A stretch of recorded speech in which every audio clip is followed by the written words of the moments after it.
Welcome back to the Ancestral Findings Podcast. Tommy Cole is a former Mouseketeer who was on the show for all 3 of its original seasons. A singer, musician, and actor, he had to work on his dancing skills, which paid off by getting him promoted to the Red Team halfway through the show's first season. He later became a makeup artist, a dad, and a husband.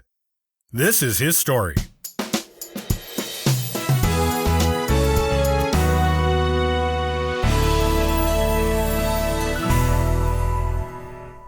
Tommy Cole was born in December of 1941 in Burbank, California.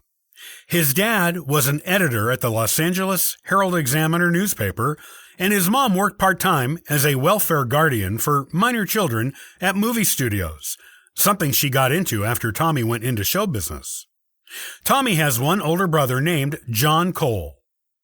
Tommy showed an interest in performing at an early age, much to his family's disapproval. They soon got on board with it, though, when it became clear that young Tommy was committed to this craft. Tommy began performing in earnest as a young teenager, playing the accordion in a Western singing band with 3 other kids. Their band played in amateur contests and at small clubs, even managing to land a performance on a mid-1950s TV show called Where's Raymond?, starring Ray Bolger. The band auditioned together for the Mickey Mouse Club at the Disney Studio in the spring of 1955. Tommy was the only one from the band who was selected to be on the show. When Tommy first joined the show, in its premiere season, he was a singer and a musician. Dancing was the area of performing where he was the weakest, and was one of only 2 non-dancers to be chosen to stay on the show after the cut of the first season. Tommy was an excellent singer and was the show's featured male singer for all 3 of the show's original seasons. While he was initially placed on the second-string Blue Team when he joined the show, he was promoted to the first-string Red Team by halfway through the first season and appeared in the show's opening roll call scene thereafter. An important factor in Tommy's promotion to the Red Team was his singing ability. He was the only male cast member who could match Darlene Gillespie in singing.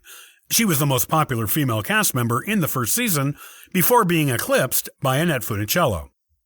While Tommy and Darlene were initially rivals on the show and off-screen, they eventually became used to each other, developed a friendship, and even made a couple of song recordings together.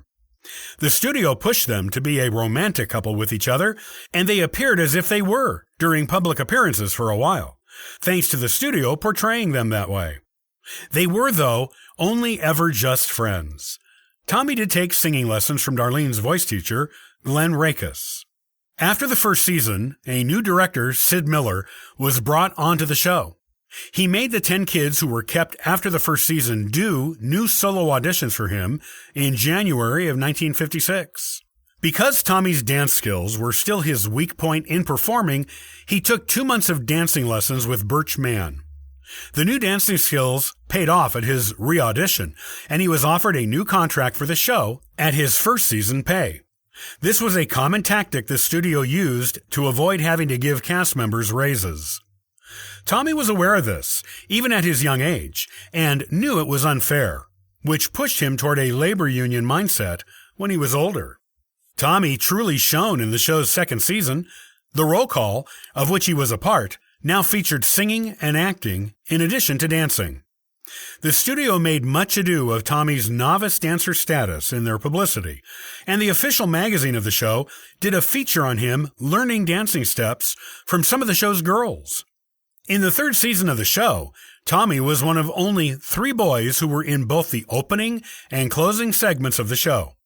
In addition, he was the host for some of the newsreel specials, had a bit part in the Annette Serial special, and was a cast member in the Disneyland 4th anniversary episode.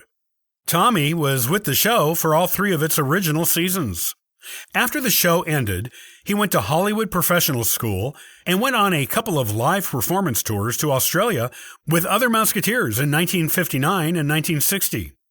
After this, Tommy based his career on singing live at teenage clubs and public events, and as an opening act for other performers.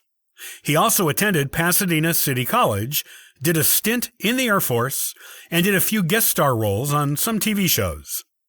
By the time 1964 rolled around, Tommy knew that his days of performing were probably limited, based on his child star status. The British rock invasion of the early 1960s that put smooth balladeer singers like him out of business also played a role in this realization. But he wanted to stay in show business in some way.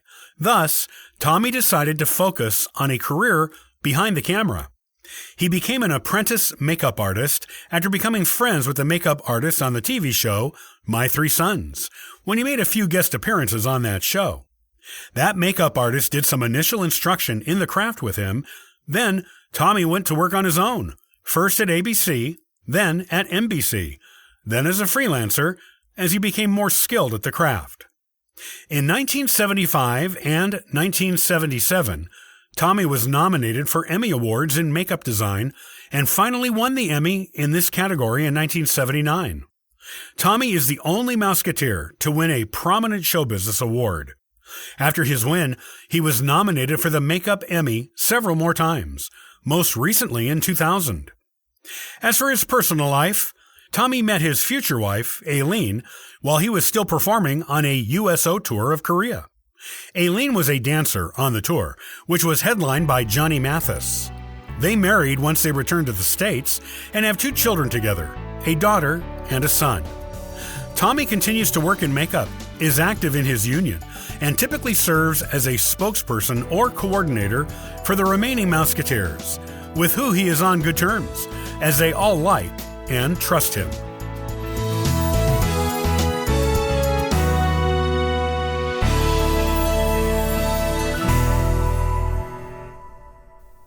Many thanks for listening and following the Ancestral Findings podcast. Visit ancestralfindings.com to download a free genealogy ebook, inquire about a free genealogy lookup, and register for the weekly historical postcard giveaway. And thank you to everyone who contributes via Patreon. It helps keep this car on the road, this kite in the air, and this ship on course. I hope you have a wonderful day and happy searching.